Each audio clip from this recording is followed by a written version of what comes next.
We are back. Just heard from Tennessee basketball coach Rick Barnes. Vols #1 in the country, back on the court Wednesday night against South Carolina before that big one against Kentucky over the weekend.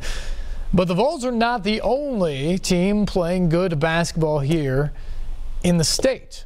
Lipscomb is moving into the top 30 of the net.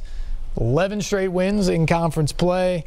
Doing a great job. They have a monster game Wednesday night against Liberty, the second-place team in the Atlantic Sun. Chance to sweep them and really grab a stranglehold of the regular season race. So a huge game on Wednesday night for the Bisons. You got Belmont at the top of the OVC with a team like Murray State, and the third team in the mix there.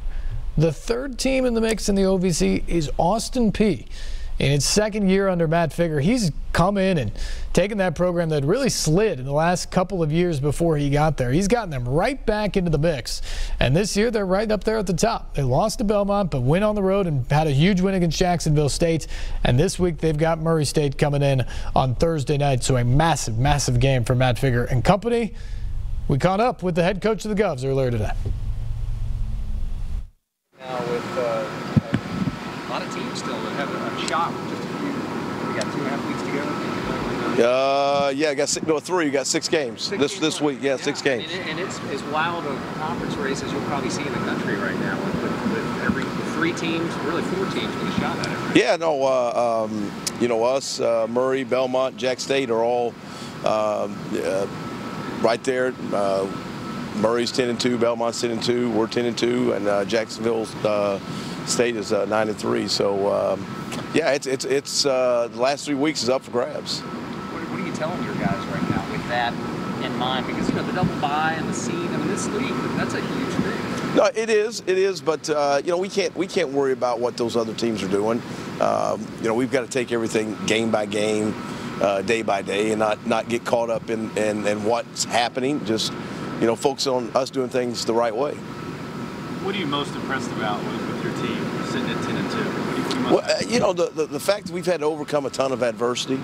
The fact that you know, we've had at different point in time up to 6 guys out with injuries, that we've played with short bench, and we've played with that we've not had our whole team the whole year, and the fact that everybody who gets an opportunity to play has stepped up and taken on a different role, and maybe not the role they were first thought they were going to have, but you know, in desperate times you change, and that's been the great thing with this team. Was there a point this season where you saw the team take the next step? Was it maybe Jacksonville State down there? No, I think our team started really taking shape in the second half of our loss in overtime in Ohio.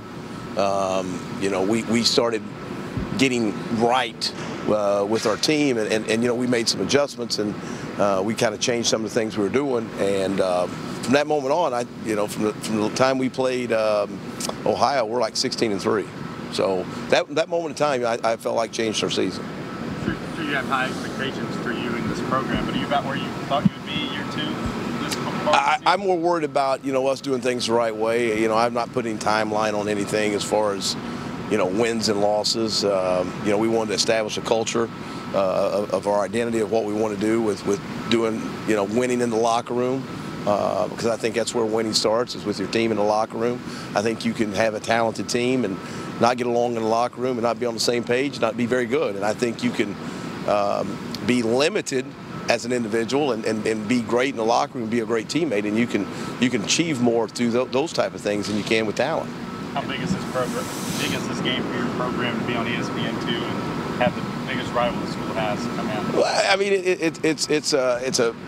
if we allow it to be that, I mean, it's the next game on our schedule. It's the most important game, whether we were playing, you know, on ESPN 8 or whatever. I mean, it's the next game on our schedule, so it's an important game. And when we're in a 3-game race for first place, you know, every game means something.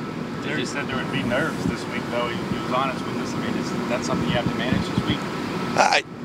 You know, I've tried to tell my guys, I'm not worried about the outside. You know, that's all the hoopla about Murray and Austin Peay is outside for the fans. I know they're good.